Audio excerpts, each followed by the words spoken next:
So, Michelle, I'm going to send this first question over your way. I'd like to ask you how and where should organizations start with materiality assessments? Yeah, for sure. So I'll take everyone through a few steps on how to get your materiality assessment going. So first and foremost, you have to identify your stakeholders and you have to get into the mindset that you want diverse insights for a robust materiality assessment.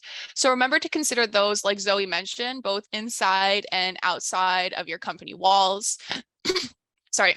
So some examples of stakeholders are employees, subcontractors, NGOs, board of directors. And recently in a materiality assessment, I saw somebody include the environment as a stakeholder. So you can definitely think outside of the box. And remember that your stakeholders are there to help you make decisions on your business. So be thankful, be grateful for them.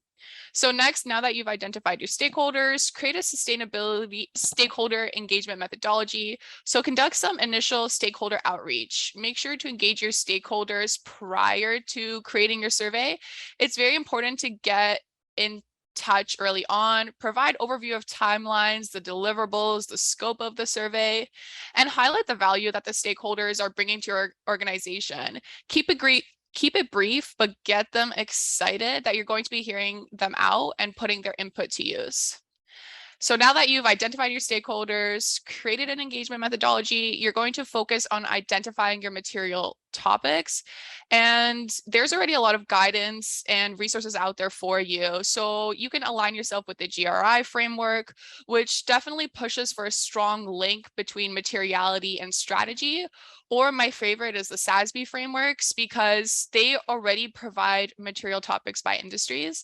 And there's over 77 different industries. So it's kind of like a cheat sheet and a really good starting point on what you should focus on from a materiality standpoint.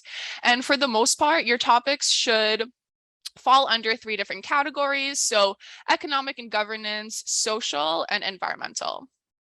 Next, we're going to prepare and launch our survey. So design your survey, again, with your stakeholders in mind, and you want to make sure that your data is quantifiable, and data in ESG and sustainability is super important. Make sure your survey is formal and also for the right stakeholders, because you might also want to consider doing like a more formal interview with different type of stakeholders, like your board of directors or investors. Once you have your survey, collect data and analyze. So create different ratings for different indicators. You want to look at your data from an internal perspective, from an external stakeholder perspective. You want to look at the difference between a management type stakeholder, an employee type stakeholder. And my suggestion would be, with this data, create a gap analysis to see where you're at. And that's going to help you guide you into what initiatives and what kind of strategy you need to create moving forward.